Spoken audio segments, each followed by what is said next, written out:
What if I told you that a medium-sized school district in rural Alabama created the blueprint for transitioning to the Google Workspace for education? Nestled outside of Huntsville, Alabama, Morgan County School District has approximately 7,500 students from pre-K through K-12 across 18 schools and one alternative school. Huntsville, which is renowned for its technology in the aerospace and defense industry, is the home to NASA Space Camp. To give you an idea of the type of socioeconomic status of the area, one proud Morgan County High School principal boasted that his vocational school is well known for the type of training that produces the blue-collar and high-skilled technicians who repair the wings on planes and paint the space-bound rockets, not engineer them. Ripe with Southern hospitality, hearty barbecue, and a scenic landscape, from a national perspective, Morgan County is a Goldilocks district. Not too large, not too small, some displays of means as well as economic hardship. What is extraordinary about Morgan County is that not only was it ahead of the curve for schools transitioning to the Google Workspace for education, but that it made the switch with relative ease.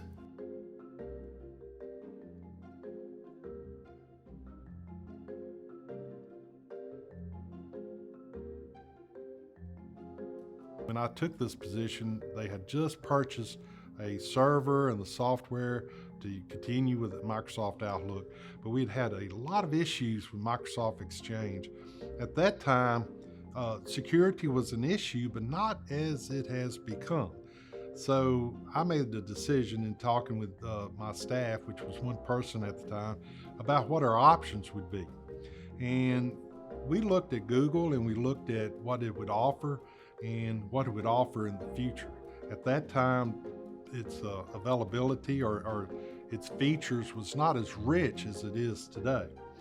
But it did offer that ability to monitor and filter messages and prevent spam quite a bit better than Outlook. And the management part of Google was so much lower. Basically, you put it in place and you could kind of forget about it. I tell people all the time, the big difference is I had one person on staff at that time to try to help manage it. And Google had teams of people that could help protect students and protect email and any of the things that we were doing. So I pulled the trigger, if you will, at that time, and we made the decision to go with Google. And the rest is kind of history, if you will. And over the last 12 years, Google has continued to grow in the applications that it has available, the workspace that it has today with the Google Meets and Google Calendaring, the document creations, and it just became the standard platform that we could really use in the classroom. Now, years after making the move to the Google Workspace for education, which includes Gmail, Contacts, Calendar, Meet, Chat, Docs, Drive, Slides, Forms, Sheets, Vault, and more, Morgan County counts the decision to transition as one of its best. The impetus for the change came a few years ago when Morgan County was looking for a comprehensive set of cost-saving IT tools that were more secure and accessible to all students. And then I got to thinking, okay, if we do this, how do I make it happen? How do I get the funding? How do I get the other resources? So I thought, I need a meeting. I need a meeting with my superintendent and our chief financial officer. I sat down, I laid out a plan, and I looked at a phased-in approach, and I looked at different grade level sets. I started one year with maybe third grade, and then eighth grade, and then 10th grade, something to that effect. And then the next year, we just keep growing, grade level by grade level. And eventually we have it across the system. After we made the decision that we were going to start one-to-one deployment, that really kicked it out there and got things going in the classroom quite a bit. Teachers understood that it was not about the device, but it's about the platform.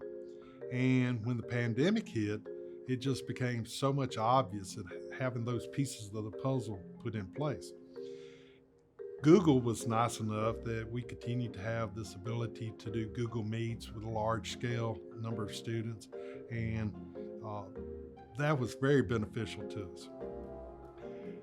So much to the point that as we came out of the pandemic and some of those abilities with Google was ending due to the ending of the pandemic, we decided we needed to purchase the Google Workspace for Education, which was an add-on and was tremendous help to us because now we have Google Meets that can have a large number of students and participants, so many more features with it, the analytics that we can do with it and see what our students and teachers are doing.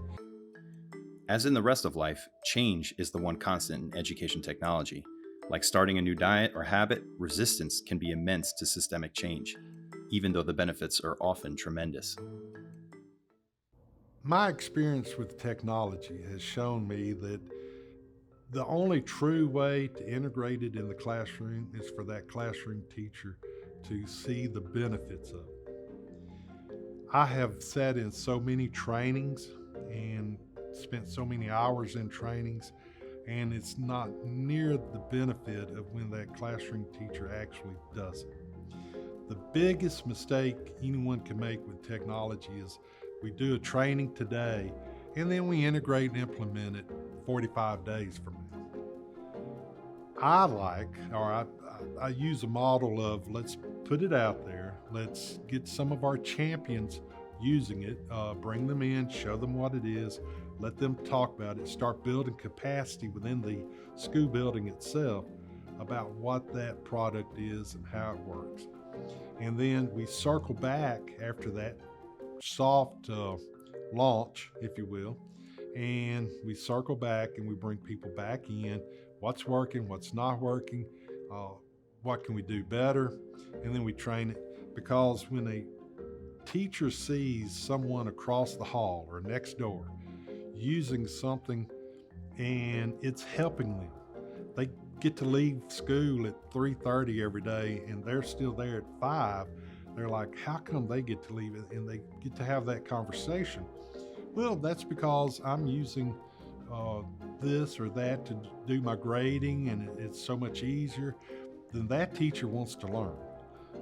And the key component at that time, you were talking about $700 or $800 per device for a laptop. That was not feasible.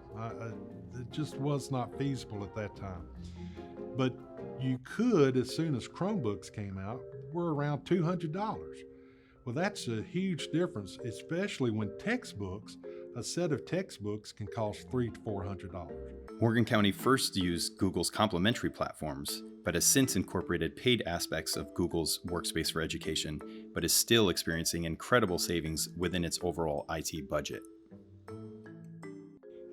Leadership has to understand that in this world of work today, students are going to be working from home. They may be working from different cities, and they've got to compete on a global market. And when you talk about budgeting or you look at financing technology, it's a non-issue. It's like having teachers. Your students have got to come out of the classroom able to compete. And if you say no to technology, if you say no to one-to-one, you're just handicapping your students. They are going to be competing against those that have been using, like my students, for the past 6 or 7 years.